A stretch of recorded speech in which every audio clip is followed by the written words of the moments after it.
So the biggest one, I'm really glad we did it, was the anchor. The boat came with a little 25 kilogram Delta player anchor.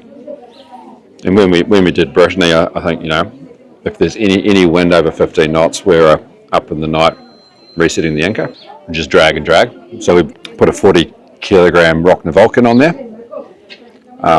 That's been great, like literally does not budge. Good anchor, happy life. We've gone for the high strength 10 millimeter chain, so we've gone down a size in the chain, but with the same braking load. And that's so we could maximise the size of the anchor based on what the windlass will handle. So you got to make sure your windlass will handle the chain and the anchor weights. That's been really good. So the theory on there seems to be two camps. There seems to be heavy anchor versus heavy chain.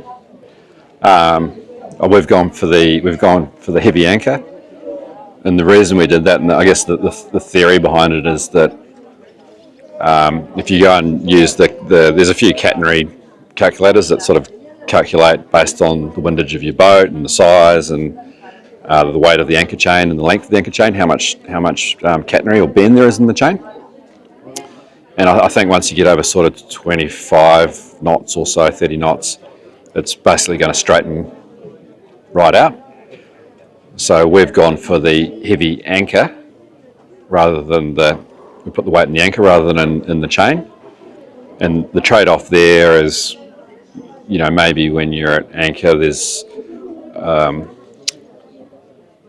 not that much wind.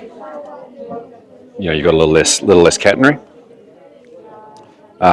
But when there's high wind, when you do want it the most, and the chain's like stretched out tight anyway, that's where having a heavier chain doesn't help you out at all. So we've gone for the heavier anchor. School of thought. Without sailing experience, we bought a boat with the intent to sail it around the world. Join us.